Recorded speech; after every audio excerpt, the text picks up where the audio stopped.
Well, welcome everyone. I'm Juliette Berger. I'm president of your Washtenaw Audubon Society. I'm so happy to see all of you here today. It's wonderful to have such a good turnout. I see so many familiar faces. It's wonderful.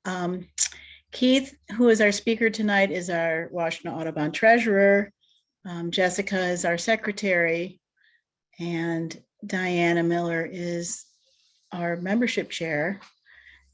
And David Amamoto is on one of our board committees. He helps out with stewardship at the Searles Nature Preserve. So there's David. Here's some other folks on our board.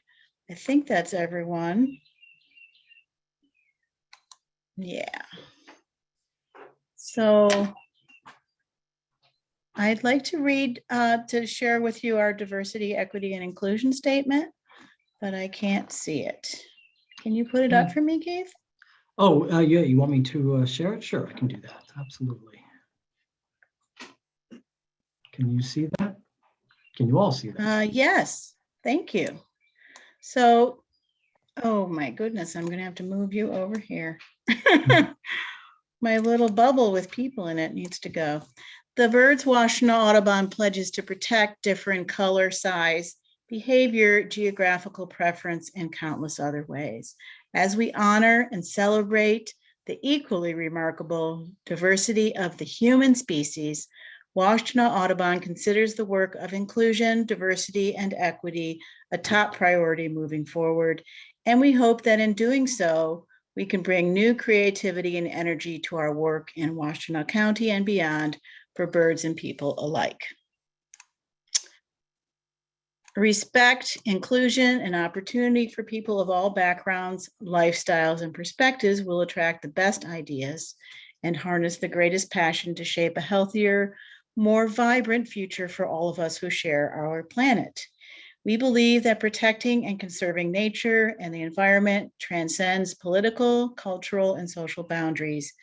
As an organization, we are committed to increasing the diversity of our board of volunteers, members, and supporters. And as an organization, Washtenaw Audubon strives to create a sense of community where all people can feel safe to explore nature and experience the wonder of birds. We respect the individuality of each member of our community and welcome all without discrimination based on race, color, religion, sex, age, sexual orientation, gender identity and expression, disability, national or ethnic origin, politics, veteran status, or any other status. And all are welcome to bird with us, learn with us, and to share our passion for birds and the environment. So welcome, everyone. I'm so glad to see all of you. Does anyone have any interesting bird sightings locally that they'd want to share with us while we're all together here? I'll announce again that the white-winged scoter is still on Barton Pond and has been for several weeks. And we had a loon today. Have you seen anything interesting in your yard, Mike? I have not, but you should probably mention the Jeer Falcon that's in Wayne County. It's not that far away.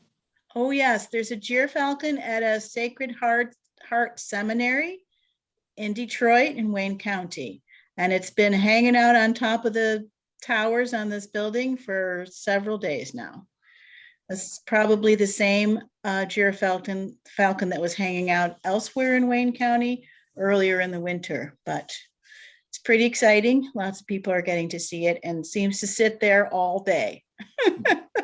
I don't know what it gets to eat and when, but it's always there. I don't know if anyone else on the board has any other announcements. I can get to the several field trips that we have coming up. I work with Matt Spohr, who's our field trip chair, and he's usually at these meetings, but we had a burn at Keebler-Langford nature area that Matt was involved in, a controlled burn. And so I think they're probably still doing mop-up, so he's not here tonight. This Saturday, the 19th, we're having a weekend walk for birds from 8 to 10:30 a.m. at Barton Nature Area. We're going to meet in the parking lot closest to the dam. And then coming up the following week on Friday, March 25th, from 7:30 to 8:30 p.m., we're doing our annual woodcock walk. It hasn't been run for several years because of COVID, but Ray Stocking is reprising his role as master of the woodcock walk. 7:30 to 8:30 on March 25th. I should say the weekend walk this weekend for birds on Saturday is going to be led by Matt Spoor and myself. On Saturday, March 26th, we're having a BIPOC walk. That's Black, Indigenous, and People of Color walk from 10 to noon at Kensington Metro Park. And that's for anyone in the BIPOC community and any interested and supportive and generous spirited white people that want to come, and I'm going to be there. Victor Chen, our education chair, is leading that walk at Kensington. There's a $10 daily fee, or you can purchase an annual pass to get into the metro parks. Then my favorite, Thursday, the 31st of March, we start our spring migration walks at the Arb. So I will be there every Thursday morning from the 31st of March until the end of May. So that's a lot of Thursday mornings. I look forward to seeing those of you. Lots of folks take a few Thursday mornings off from work so that they can come out for those walks. Super fun to see the birds that come through in spring migration through the Arb. So those are at the Arb at 8 a.m. when we meet at the entrance at the east end of Dow Prairie off Riverview Court. On April 9th, we have a salamander event happening in Hudson Mills from 10 to 1. Eddie Sanchez, who has done this program for us in the past, will be leading the salamander walk, salamander event. He has some salamanders to show, and then we'll be turning cover. He'll teach us how to do that safely for the critters, and we'll be looking for salamanders and other herps like snakes and frogs. And that's all I have, but we have, on the 30th of April, we have an introductory bird walk from the Ypsi Library, the main library.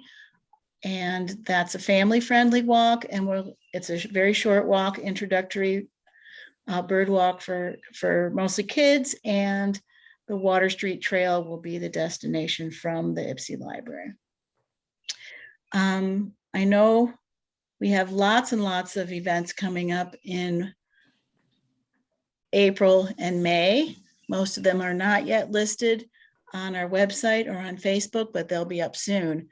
We have a bird walk coming up at the Saline River Preserve in Saline, and we have bird walks coming up at Nan Weston Preserve at the end of April. So keep an eye on the website, and the Facebook page will have those posted shortly.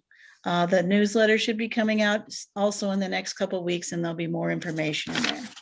If you are interested in leading a field trip for Washtenaw Audubon, we really would like to have some additional field trip leaders, and we would really welcome your help, and we can provide any assistance or training that you might need, or if you have a fun park near your house that you wouldn't mind taking a few Washtenaw Audubon members around to see the hot spots. I encourage you to contact me or Matthew Spoor, fieldtrips@washtenawaudubon.org, president@washtenawaudubon.org, if you're interested in leading field trips. Mike, would you talk about our future programs coming up and then introduce Keith for us? Sure. Thanks. Our April 20th meeting, or through Zoom, we'll have a program called Birding is for Everyone by Dr. Jeff Galligan and Dexter Patterson. They believe we need more equity and inclusion in the birding community, and they started the BIPOC Birding Club of Wisconsin, a community of people of color and allies working to encourage diversity. They hope to encourage other birding organizations across the country to do the same. May 18th, we'll have Josh Haas identifying spring warblers and vireos. Josh is another great photographer and videographer, and he'll have some stunning photos, I'm sure, of warblers and vireos and tips on how to identify them. On June 15th, longtime Washtenaw Audubon and former President Don the Man Chalfant will give one of his interesting and informative programs, illustrated with his photos. But tonight, we're pleased to have Keith Dickey as our speaker. Keith is Washtenaw Audubon board member and is the Chief Strategy Officer at Michigan Medicine. He has a PhD in classical archaeology, go figure. He's an avid birder and photographer. Tonight, he'll talk about his birding adventures in the American Southwest. Please welcome Keith Dickey. Mike, thank you very much. Yes, and over a beer or a glass of wine, some point we can talk about how you make the transition from archaeology to healthcare. But tonight we'll talk about the American Southwest and birds and some of my images and adventures there. So let me go ahead and share my screen.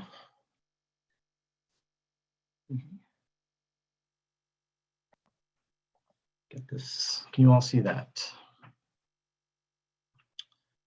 Do I hear a yes from anyone? I can't see you all. Yes, We're all nodding. Yep. Okay, Yes, good. yes. I was only able to see Mike there for a second. Nice, and I saw him nod. Super. So, I mean, a few comments at the outset. As most of you know, I'm at best a casual and novice birder. And so I will get stuff wrong tonight. I always do, and I count on dear friends and fellow birders to correct me and educate me along the way. So I'm counting all of you to do that. You can do it in the chat, or you can do it at the end if and when I get things wrong and or state wrong facts. I'll also say I love wildlife and bird photography. I don't fancy myself to be really a wildlife photographer. I'm more of just a documentarian who has a decent camera and a long lens and can get close to birds when I'm lucky. But I look forward to sharing these pics with you. You'll see some landscapes. Some of those are mine. Some of them are taken kindly by my wife. So when I'm carrying a camera with a long lens, she's got at least an iPhone so she can snap pictures of the landscape like this one here to help give you all a sense for the kind of habitat that we've been exploring. And lastly, I have a few audio clips in here. Some of them are mine, but some I've downloaded from Zeno, Canto, and I've tried to be sort of regionally appropriate when I've done that. But just there are a few bird calls I thought I wanted to share just to give you all a sense of what it feels like to be in the desert. And I have to start out with a confession. I'm actually hugely embarrassed about this. When Mike first asked me if I'd speak on the birds of Arizona, I said, well, Mike, I've been to Arizona, a number of times. I'm not sure I have enough content to really do a program, right? So let's do the Southwest. And for whatever reason, I had just gotten back from Central Texas, and without even thinking, I immediately conflated Central Texas with the American Southwest, and I was already excited to show you some of the cool birds I saw when I was up there in the Texas Hill Country and Austin, San Antonio, and Corpus Christi. But it wasn't until last weekend it dawned on me that Central Texas is absolutely not part of the American Southwest. And so I'm both very embarrassed. It's a good news, and I already had too much content. So stripping out these Texas birds was actually quite helpful to keep us all on time here. But if you came thinking you were going to see a golden-cheeked warbler or a green jay, you're not tonight, actually, and I apologize for that. And maybe at some future date, I'll have the opportunity to share some of my Central Texas photos with you. So for tonight, I'm going to be sharing images from both New Mexico and Arizona. And we'll start with New Mexico. I have family in Santa Fe, so I go out there periodically and have for quite a few years. And some of my favorite places to bird are the Valles Caldera National Preserve, northwest of Santa Fe, the Randall Davey Audubon Center right there in Santa Fe, Tent Rocks National Monument. And then in Albuquerque, this last November, we had a chance to do some hiking in the Petroglyph National Monument area in Albuquerque, and also along the Rio Grande itself in their nature center. So I've got some pics from many of those places. And then in addition, last November, we did have the opportunity to go to a place that I think is probably well known to all of you, Bosque del Apache, which is just one of the most wonderful places in the world to see birds.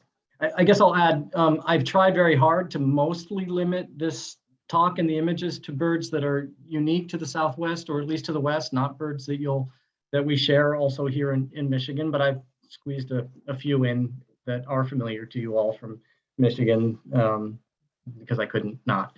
But mostly they're going to be Western birds. So I'm going to start with the Valles Caldera, which is truly one of my favorite places in the world. This is, as I said, northwest of Santa Fe in the Jemez Mountains. This was once upon a time a volcano that exploded about 1.2 million years ago.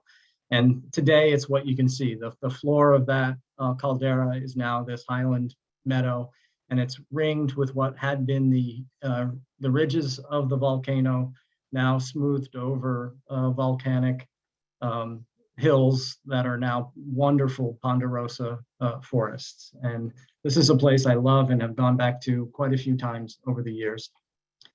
And this is what it looks like in May. And this is the first time I visited was in 2015. And then I visited that same year again in late September 2015. And here's a picture of some wildlife with my iPhone, leaning over the visitor center. And then I was again there in February, and this time I actually had a camera with me, but I didn't have a very long lens. I was just beginning to get into photography, but I was at least able to capture some of the wildlife there from a distance. And here's another one. This gal's obviously after a vole or something, and we're far away, but I'm pretty sure she's pregnant and not just fat on voles at this point. But that was fun. And it was really that first May trip where there were just a ton of mountain bluebirds all around. And, all we had was an iPhone, and, I sort of stuck my iPhone out the car window to capture one of these. But it was this experience that, was among a couple that prompted me to say, I really need to come back with a proper camera and a proper lens so I can start to get close to these birds and other creatures. And indeed, in 2018, I did get my first real long lens, and I came back and started taking pictures more like this. And this is, a Western bluebird, not a mountain bluebird like the prior one, but this was taken right in Santa Fe at the Randall Davey Audubon Center. And I was also able to take portraits of those same prairie dogs in the caldera, and I was able to get very different kind of portraits of the coyotes in that park as well, including perhaps, I have a feeling this one's having one of those prairie dogs for lunch. But that's the kind of thing I really enjoy doing. And now when I hike in the Santa Fe or anywhere else, whether it's Tent Rocks here or the Randall Davey Audubon Center just outside of Santa Fe proper, I always have my camera with me, and I'm always excited to capture what I see. And so the next few shots are some of the birds that I've seen and photographed in Santa Fe. The first is a white-winged dove. I'm trying to see if I can, I'm sorry, not entirely able to see my own slides here. It's okay. Yes, this is a white-winged dove, but not unique to the Southwest. You can find them in the Southeast as well, and other parts of the West. And they're also can be found in the Caribbean but this was a fun and beautiful bird. Hummingbirds in Santa Fe, there are two pretty common ones. You'll see black-chinned hummingbirds, and this is a male with that, that purple throat, and the females are pretty similar to ruby-throated, and they range up and down the west part of the country, including Santa Fe. Pretty broad range. Here's a picture of a broad-tailed hummingbird. This is actually a female. You can see her kind of buffy wash down her sides and that speckled throat. And then moving on, here's a red-naped sapsucker. I think this is a female. The male has a full red chin, and you can see that patch of white on her. This was all at that Randall Davies Center. I also thought I would include this northern flicker, a bird quite familiar to us here in Michigan, but as you probably know, the western variety is red shafted, not the yellow shafted that we have here. And so this is a female, and she's kindly spreading her tail feathers so you can see that red coloration. And unlike our eastern yellow shafted northern flicker, which has the male has that black malar sort of whisker, the western version red shafted have a red whisker, red malar stripe. Here's a Steller's blue jay. These are up and down the west part of the country. Those on the coast are really a darker kind of brilliant blue. The ones in the interior of the west are this more sort of dusty gray blue, but quite striking because they have these white markings on and about their head that the Pacific variety does not. So I thought that's a kind of a nice portrait. I don't have a lot of flycatchers, but this ash-throated flycatcher got in front of me last time I was in Santa Fe, and I'll say I'm not great at identifying flycatchers, and this was at a time when the Merlin sound ID had just been added to Merlin, and I was quite thankful to have it to help me secure the ID of this guy. Ubiquitous in the shrub and scrub of Santa Fe are these little bush tits, these gray balls. Not a particularly colorful bird, but whatever this gooey iridescent green insect is that it's noshing on it is adding a little color to this pic. Also really common in the scrub around Santa Fe is the Juniper Tip Mouse. I kind of had to laugh when I read Merlin's description. Pathetically, Merlin describes this bird as, quote, possibly the plainest bird in North America. And I guess I can't disagree, though I sort of feel badly about this particular scruffy individual. Turning to a more colorful bird, again, a yellow-rumped warbler, or butterbutts, well known to us, and they're quite common in the Southwest as well. But the morph, the variety there, I guess not a morph, probably just variety is the right way to say it, is the Audubon's variety with that yellow throat as contrasted with the myrtles that we typically see on this side of the country. Another sort of variety that the bird itself is not unique to us, but these varieties are a little bit different.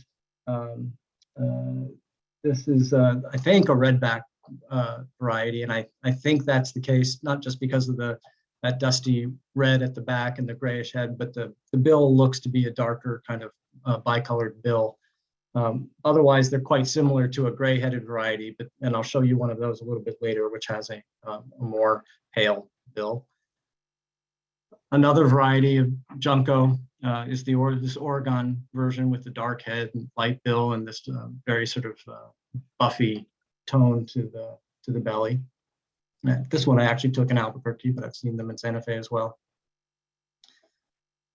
And then here's a canyon towhee. And you can see it's sort of reddish crest, reddish throat, and that kind of orange under the tail coverts. Rather fine bird that you can find in Santa Fe. And then the very striking and quite common spotted towhee, really a striking bird. Here's another sort of portrait. Similar to our Eastern towhee, but it has the white spots over the wings and some wing bars. Here's one singing from the tops of the pine trees, and I did add an audio here. Let's see if we can hear it together. Similar to the Eastern towhee, but a little bit flatter, not the drink your tea.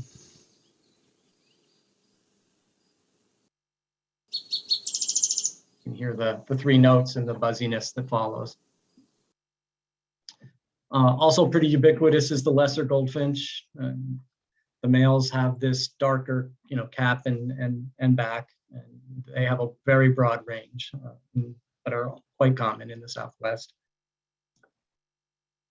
And much less common, at least for me, I've only seen one so far in my life, is the Western Tanager. This one, again, I caught up in the Jemez Mountains by the caldera, chomping on a beetle. So having a good nosh.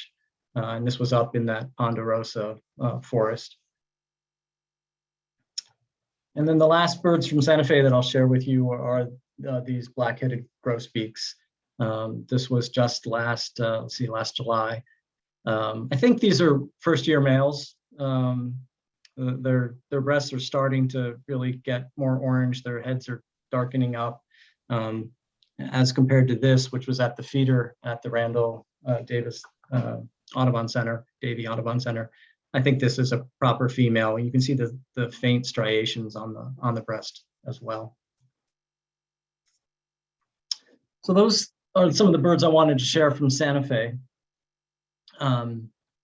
We also, this last trip, which was last November, we spent some time with family up in Santa Fe, but then before returning home, we decided to spend a little bit of time in Albuquerque proper.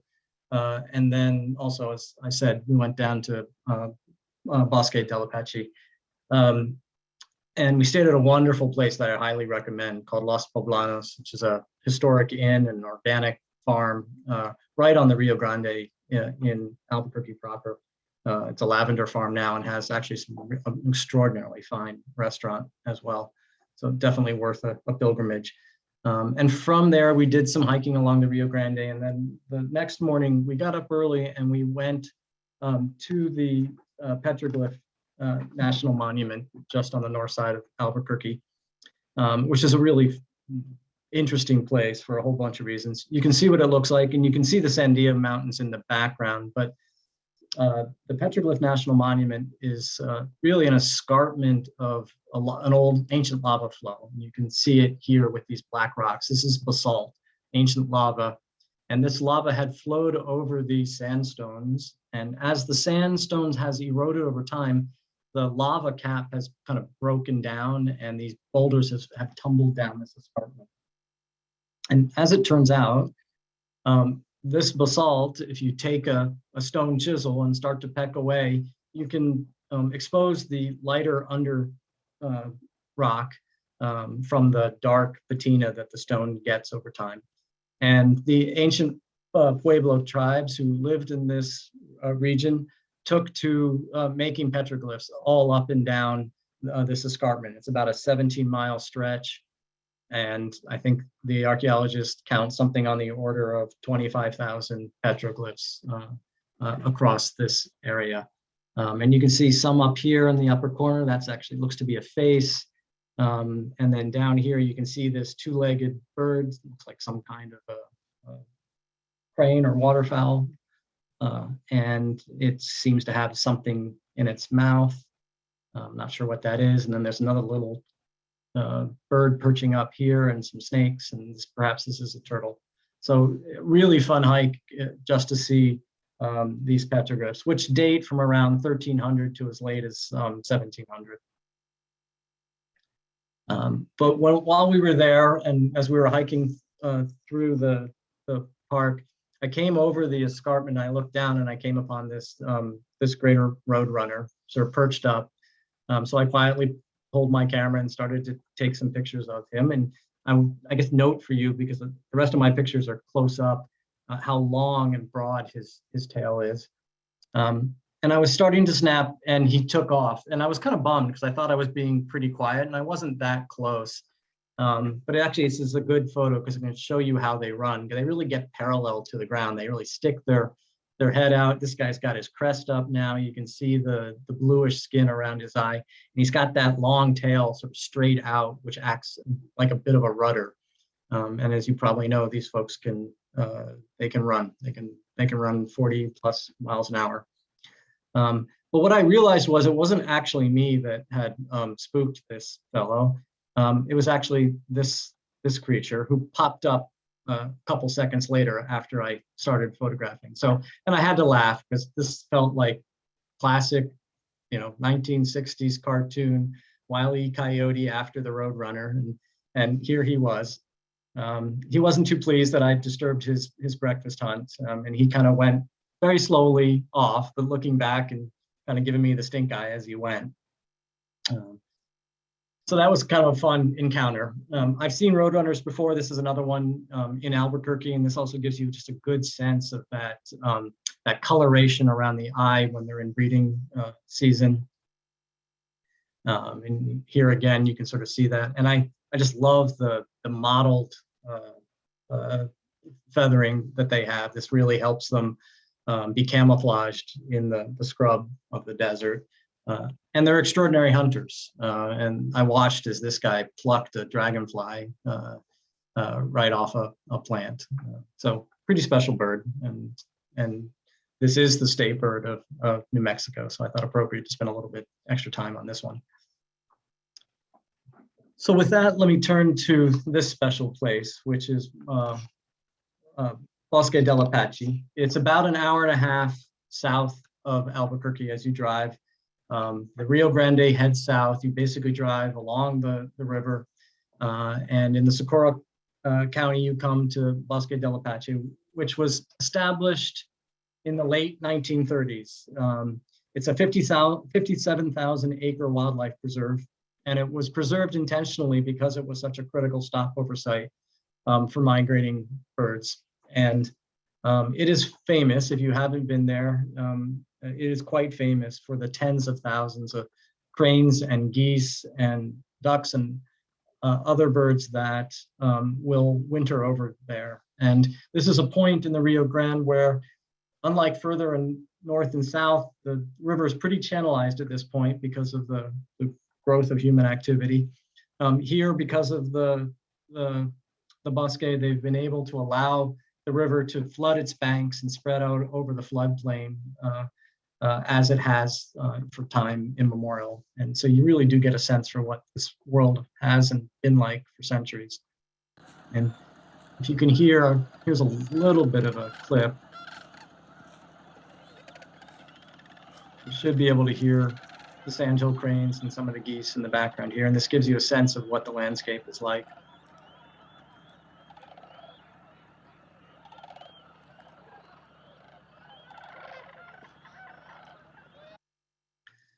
When I first got there, the very first bird I saw was this one. Not, by the tens of thousands, but I'll take one. This is a white-faced ibis.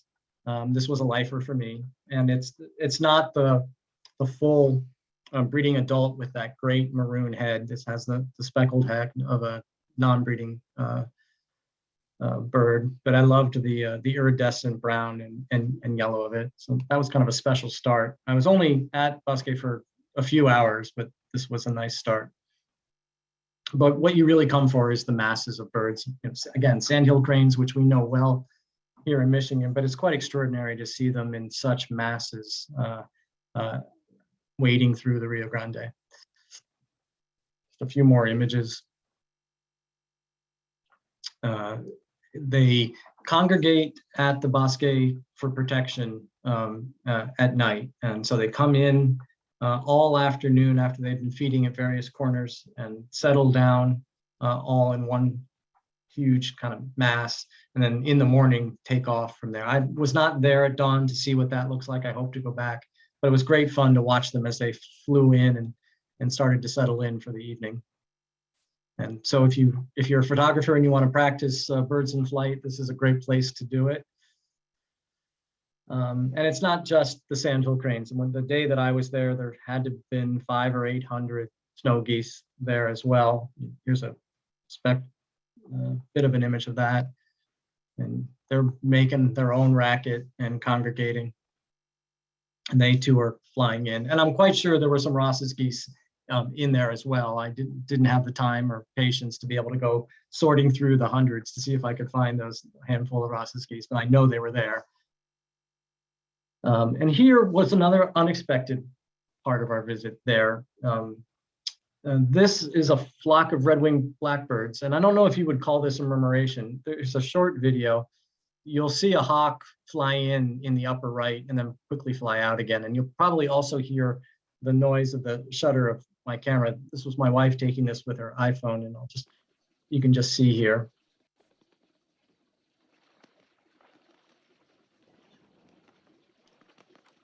And there's the hawk come in.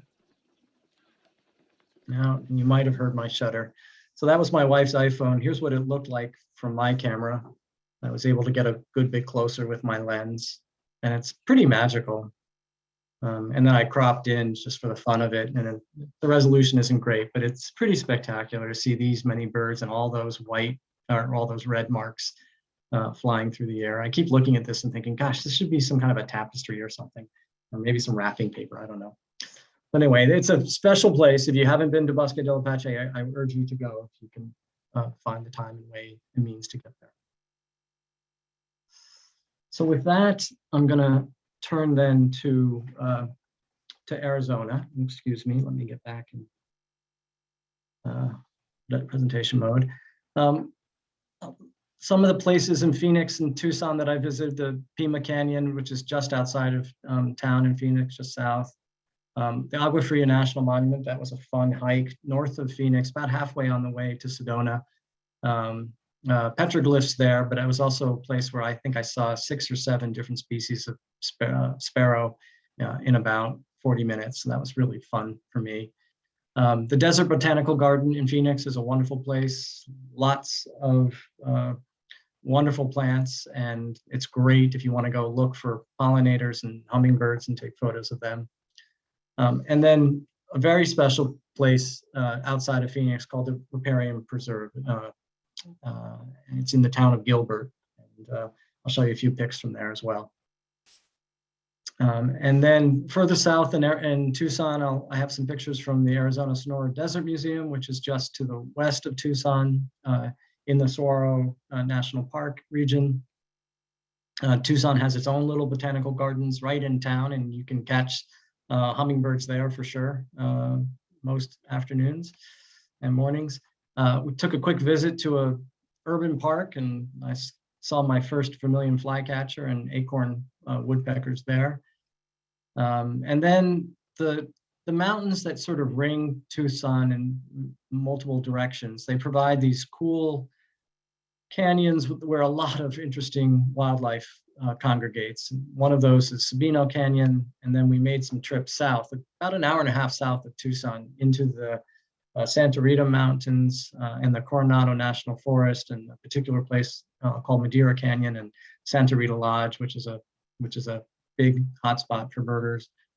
Also visit the Ramsey Canyon Preserve, which is a nature conservancy site in that same region, and another really interesting place called the Ash Canyon Bird Sanctuary. It was great to catch some of the more unusual birds that really only come up to the southern fringe of Arizona and New Mexico. So the landscape, just to give you a little bit of sense, this is the Desert Botanical Garden in Phoenix with all of its beautiful plantings.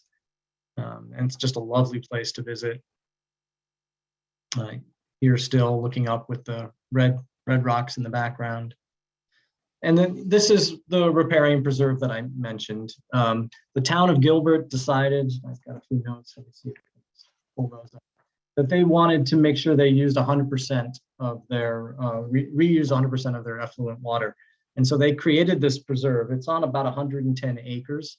And they've created about 7 recharge basins, which they periodically flood, and then they let the water soak into the aquifers. And this water is treated, obviously, and then and they have one basin which is actually a fishing compound, and lovely walks through it. And so just a ton of wildlife and avian life congregates here. And this is a little bit what the what the actual map looks like. And this is actually one of the trails there, to kind of give you a sense, because they really planted it up, and it's just a great environment for all sorts of different birds. And then just to give you a sense, again, moving further south, this is the Saguaro National Park area on the way to the Arizona Sonora Desert Museum. This is the Arizona Sonora Desert Museum and its habitat. And then one of these canyons, this I think is the Ramsey Canyon Preserve, the Nature Conservancy site. And you can see not only pines and oaks, but these glorious Arizona white sycamores that grow up at the sides of the creeks that run down these canyons. So really beautiful, special places.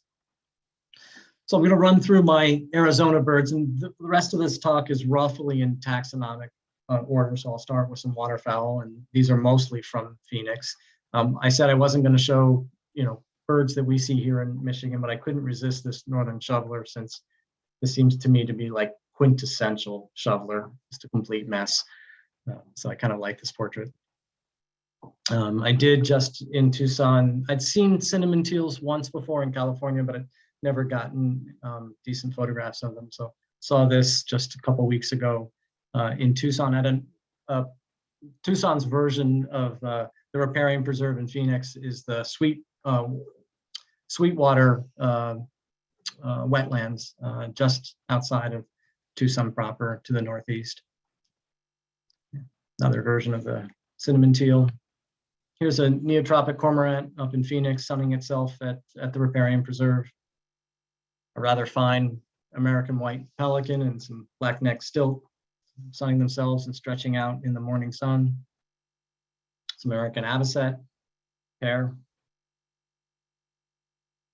Overexposed photo of a couple black-necked stilt, but I love the posture and the way they're tucked up with their bubblegum legs. And then throughout Arizona, and especially at the riparian preserve, there's just a ton of Gambel's quail. Here's a male with his crazy headdress. And I think I might have some sounds here. Yeah, let's see.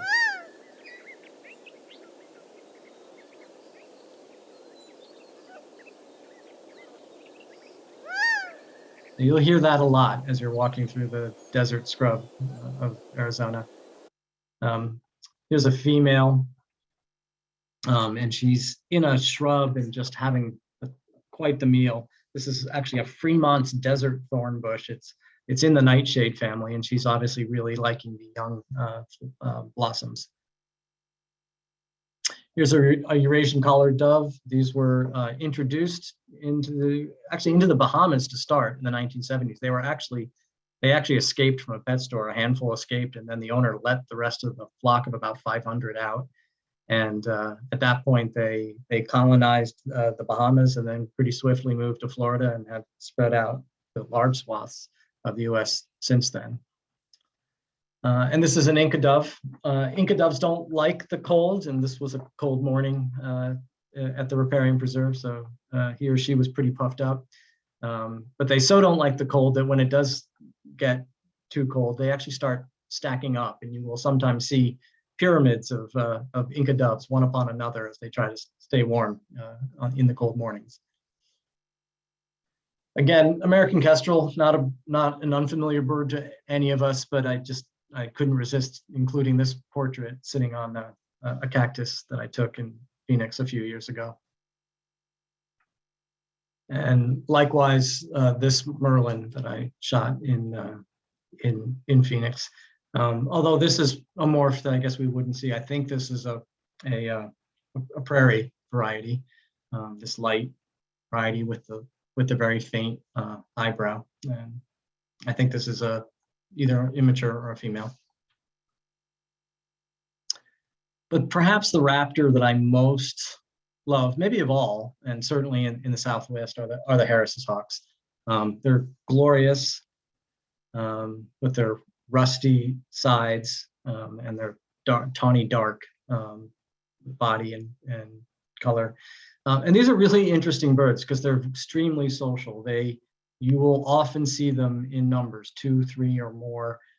They breed together in social units and they hunt together as a unit, a little bit like a wolf pack. And they will literally sequentially chase a prey one after the other till it tires out. Or if they trap a prey to ground or under a bush, they will intentionally circle it, and one will literally land and walk up and try to flush the prey out in a direction where another one of them can quickly snag it. So they're quite sophisticated and social. And these shots I took, actually, these are not, the first few are wild hawks that I saw in Phoenix. These last couple images were actually at the Arizona Sonora Desert Museum, where almost every day they do a raptor free flight show. And they have these Harris's hawks, they have a Crested Caracara, they have a great horned owl, and I think a gray hawk.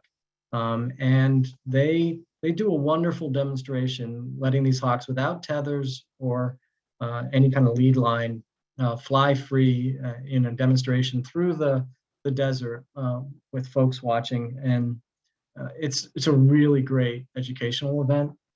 They do a wonderful job of educating the public about the raptors, about some of the dangers associated with lead, with using pesticides to get rid of rodents. So they're doing a wonderful job. And while these ones are in captivity, I think they're really lending to the cause. And having said that, here's a Crested Caracara. This one, the only ones I've seen in wild so far were actually in Texas, but you will see them in Arizona as well. And as I said, they were part of the show, so you actually got to see them up close, swooping right over you. And these are crazy birds. They're carrion feeders. This tough beak, this kind of crazy toupee look. And you can see this is, they're a little bit more like vultures than otherwise, but so striking. You'll tend to see them out really more in open, wide fields.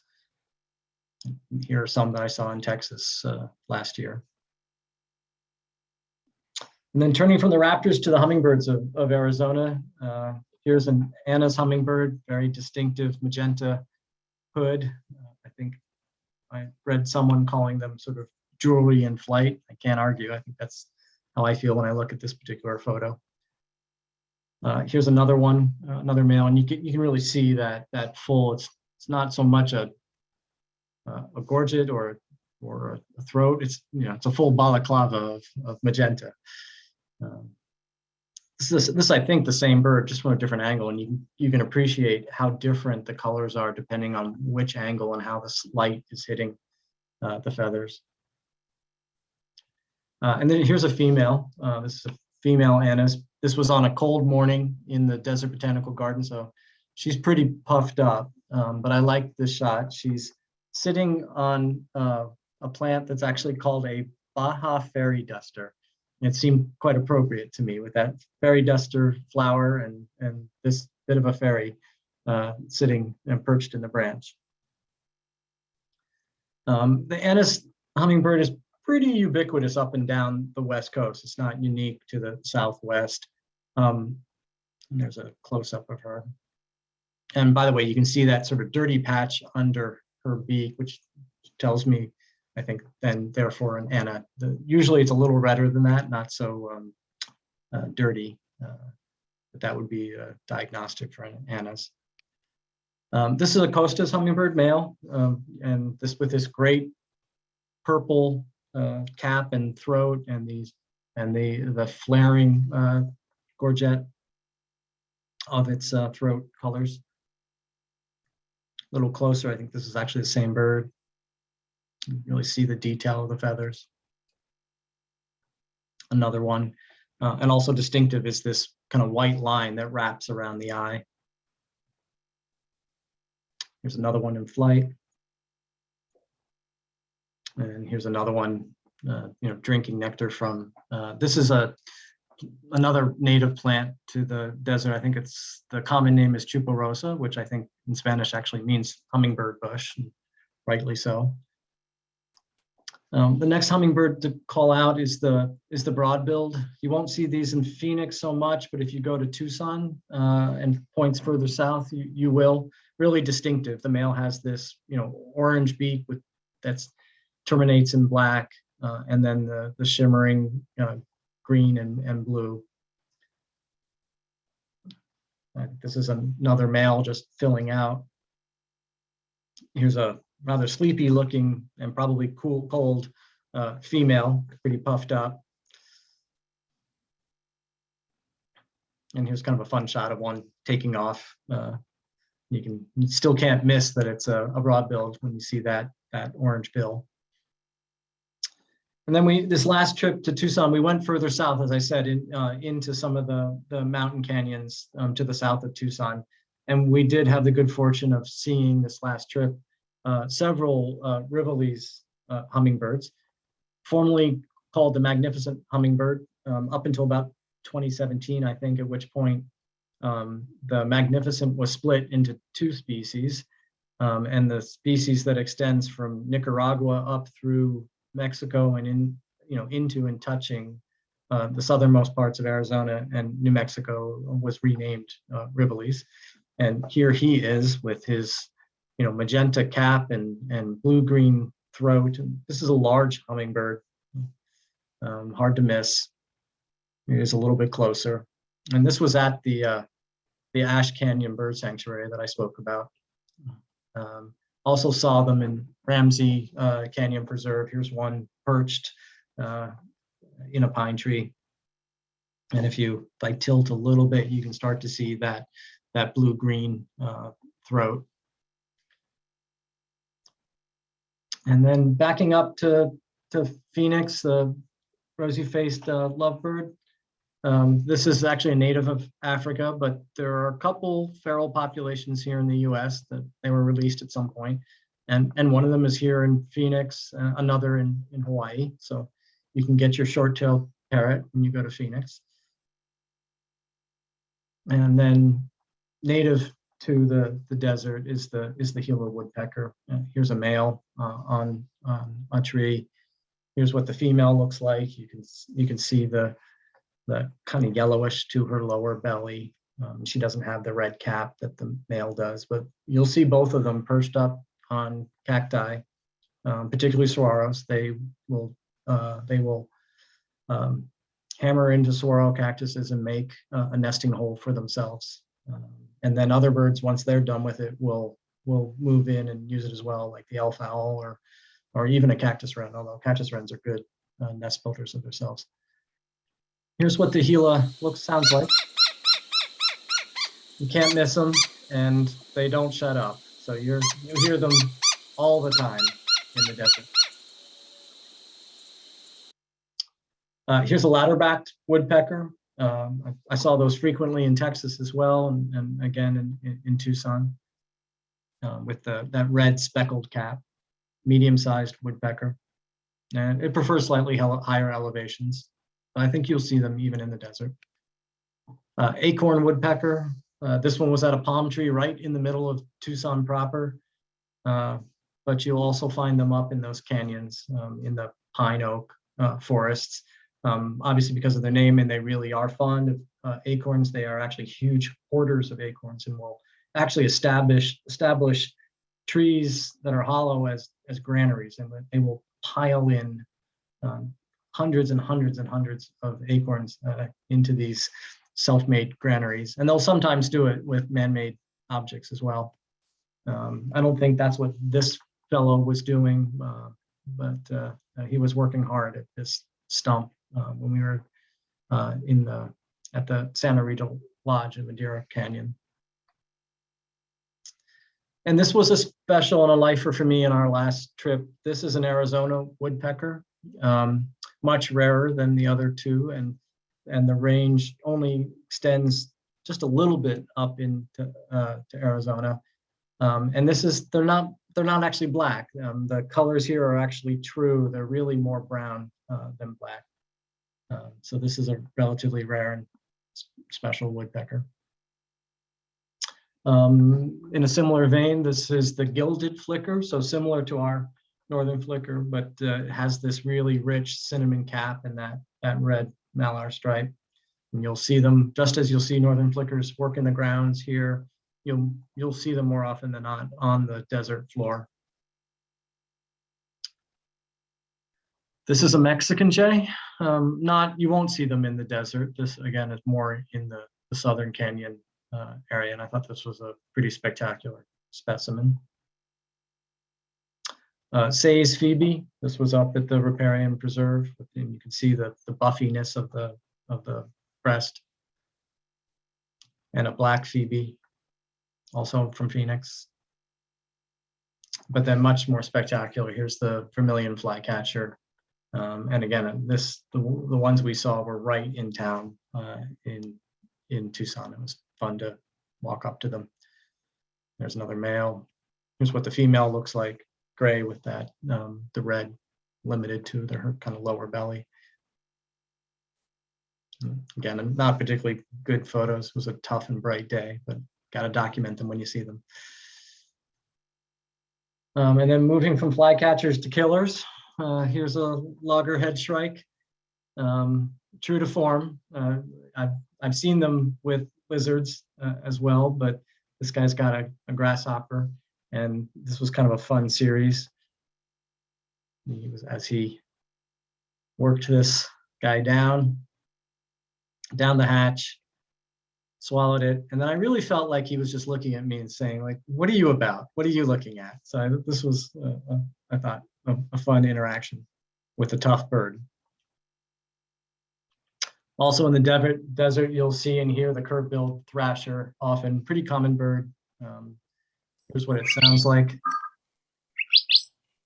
Kind of this wet weep weep. And for me, at least, it sounds like a wet call. So it's always quite striking to hear something that sounds wet when you're hiking through the desert. But that is indeed what the curve-billed thrasher looks like. Here's another close-up of one. And then this is a Chrysalis thrasher, much rarer, and this is a crummy shot. This was outside of Phoenix when we were hiking. So it's the only shot and the only time I've seen a Chrysalis thrasher, so I felt the need to include it. And you can see it's got a much more steeply curved bill than the curved-billed thrasher, much longer actually as well. Mountain bluebird in the desert, didn't really expect that. It was kind of a fun thing. And then this is a classic desert denizen, if you will, the Phainopepla. And as you heard, I'm a classics scholar by background, so I'm always fun to have a bird with a Greek name. Phaino means light or shining, and peplos is the name for the ancient Greek robe. Any picture of the goddess Athena, she's always wearing that archaic peplos. And so the Phainopepla is literally the shining robe, and that's seems to me pretty spot on for this bird, and maybe even for this particular picture. As this fellow, this is a male, sort of shining in the desert sun. And this is what the female looks, not quite so shiny, but still pretty sharp, even if somewhat monotone. And then another inhabitant of the desert that I just love is the little Verdin, with its pale gray body, this striking yellow head, and then those tiny little orange epaulets at the shoulders. And this is an active bird, not easy to actually get a good photo of. They're jumping around like gnatcatchers and zipping back and forth. Tough to get them to sit up like this for a photo. Here's another one from earlier in my days at Phoenix.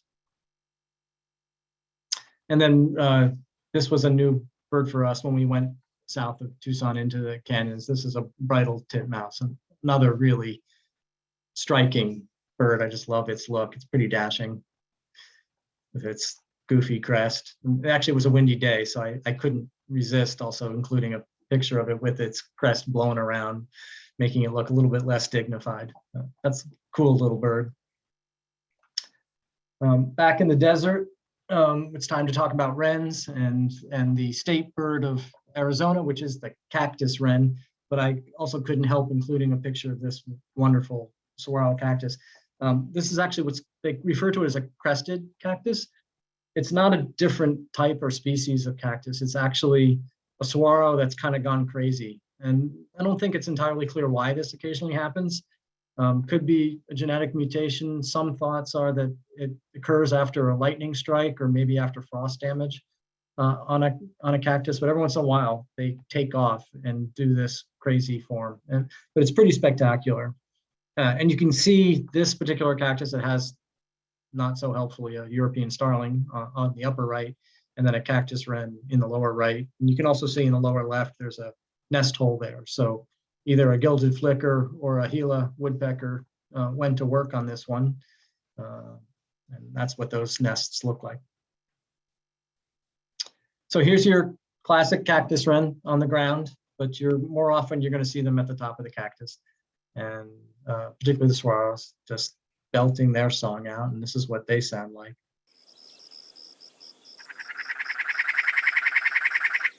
Also pretty hard to miss, and they're pretty incessant too. To me, they're synonymous with the desert.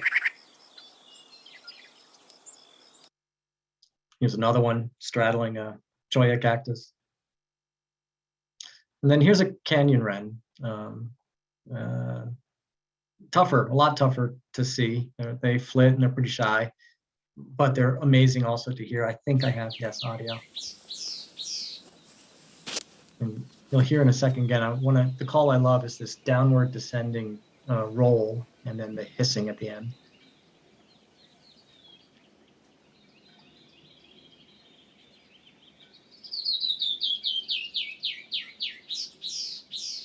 Yeah, pretty special call and a fun bird. And then here's a rock wren, very shy. They tend to skulk about on the floor of the desert and are quick to scurry under shrub. And you can see they're pale. They're pretty well camouflaged, a little bit tough to see. Here's another shot, not particularly great. That's what a rock wren looks like. And this was a fun new bird for me just this last trip. This is a Cassin's vireo, which we saw in the Sabino Canyon to the northwest of Tucson in the woods.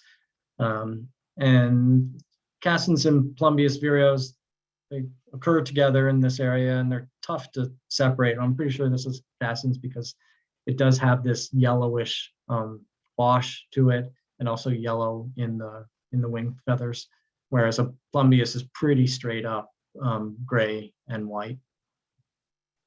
So that was a new bird for me. Lots of different sparrows, black-throated. Here's another one on a cold morning in the desert. The rufous crowned sparrow. Brewer's sparrow.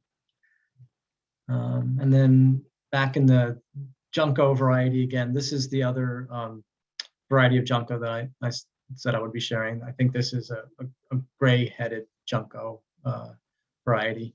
Well, dark-eyed junco, sorry, don't confuse me. All these are dark-eyed juncos, but this is the gray-headed variety, which has that gray head, a little bit of redness on the back, but then the very pale beak. Abert's towhee, you'll often see on the floor of the desert. And then here is a Pyrrholoxia, another bird in the fun birds with Greek names category. So this is your desert cardinal, basically. This is a female, and here's a male. And Pyrrholoxia from the Greek, pyrrhus means flame red, and loxia or lox means crooked. So this is referring both to the extraordinary kind of flame red plumage and crest of this little guy, and then that stubby, crooked beak, which is also indicative of this bird.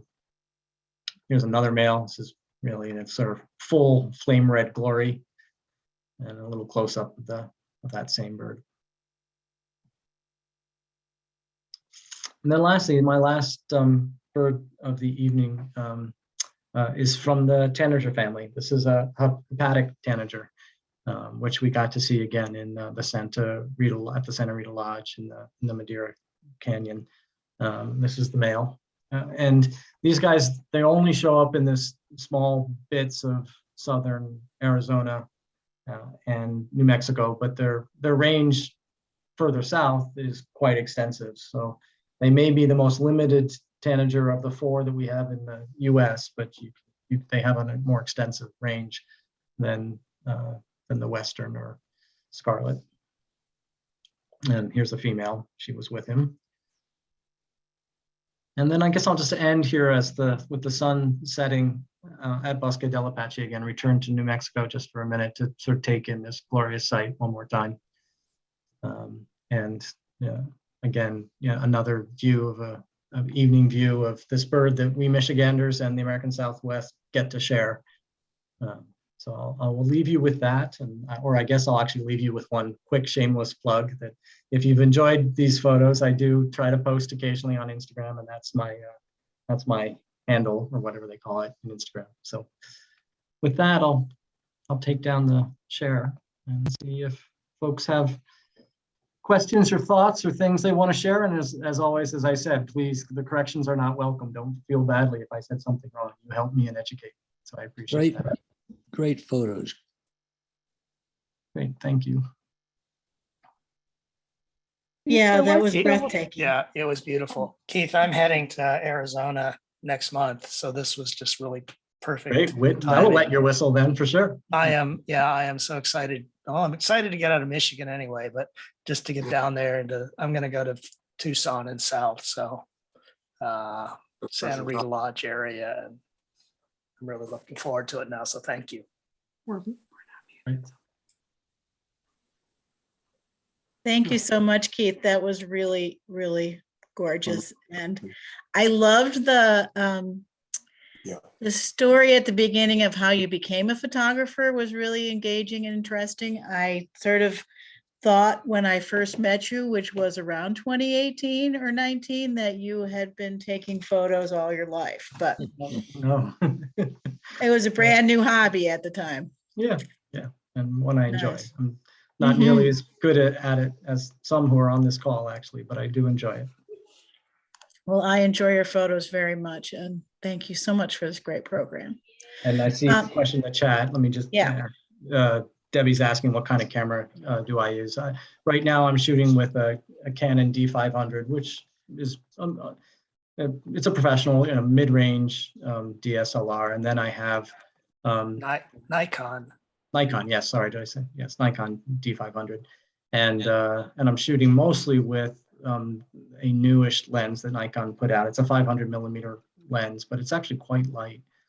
So I'm quite comfortable hiking with it, and can go. Great. I have a harness, and I can go pretty long distances and still carry a long lens like this. And it's got a wide enough aperture that you can hand hold and shoot with some success, particularly when you're in the desert and there's lots of light. That's when it's best.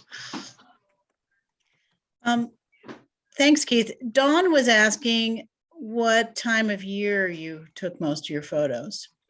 Well, I will admit that most of those photos are actually in the sort of November to February range, in part because my wife suffers a little bit from seasonal affective disorder, and so we try to get to sunny places periodically during the winter just to recharge our batteries. So most of those pictures were all from either November or February, at the latest, maybe March or April, some of them.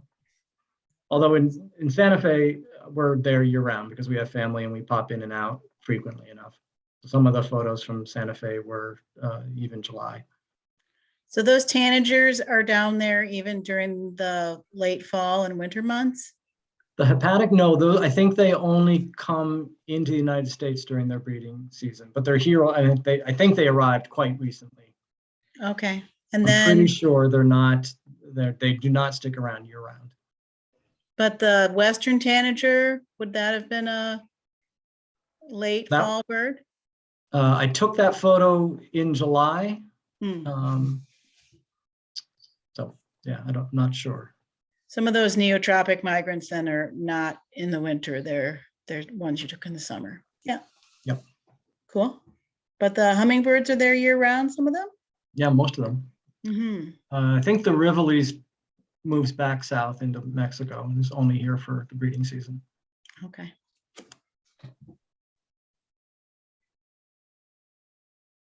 Oh, Anne Scott asks us, will the full talk be available? Yes, we have a YouTube channel.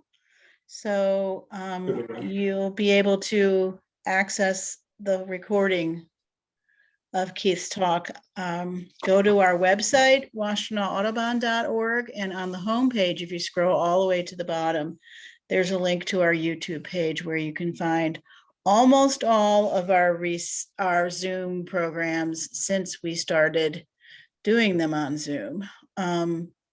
We had some hybrid programs in the fall and where we were in person and recording through Zoom. So almost everything except for a program here or there that weren't up to our quality standards are up there on our YouTube channel. That's fabulous. Thank you. Yeah. And thanks, Keith, very much. Yeah, my pleasure. Thank you all. I really appreciate the opportunity to share these images with you all. So thank you. Thanks, Keith.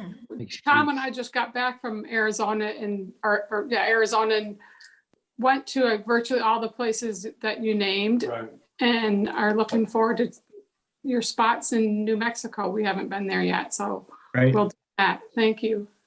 Mhm. Super. There's a comment from Chris Grant who says the Zoom experience is better than the in-room projector experience.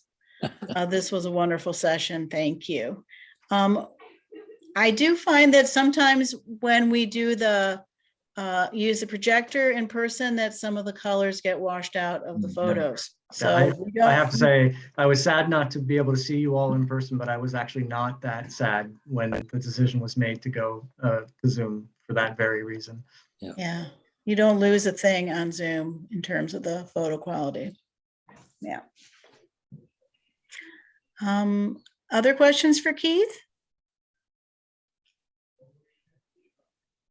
I want to know when you're taking me on one of your fabulous birding excursions. It's I top of can't mind, wait. Juliet. It's top of mind. I want to go back to Belize with you, actually. Oh, I'm there.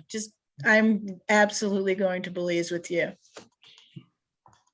And for Chris, thank you for your interest, Chris. My username in Instagram is kdickey1962, betraying my 60 years or 6 decades of existence on this earth. Is it at K Dickey? Well, I think when you I think when you search, it's just kdickey1962. I'm just putting it in the chat and I don't Instagram, so. Yeah.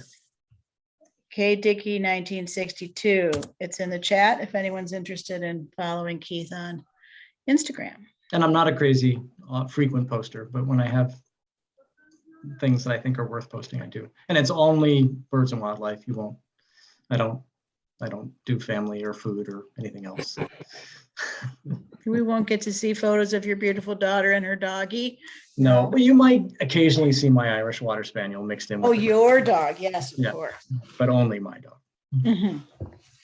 Your dog's pretty cool. Yeah, I'm not sure that's the word I'd use. And also crazy. Yeah. Yeah. Mhm. Good. Well, if there's no more questions, I'd like to give Keith a round of applause because this is one of the most favorite programs I've seen in a long time. Thank you. Thank you so much. It was really, really wonderful. I'm glad you all enjoyed it. Mhm.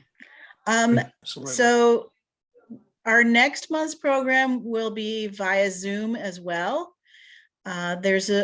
We were talking about possibly having it in hybrid, but our speakers are going to be zooming in from Wisconsin. So I think we'll keep to the Zoom format only. And then May and June's program, God willing, and the creek don't rise and COVID stays in abeyance, we will be meeting in person, but also Zooming in a hybrid fashion so that those of us who are not local can still tune into our programs. So stay tuned next month on Zoom and then in person or on Zoom in May and June.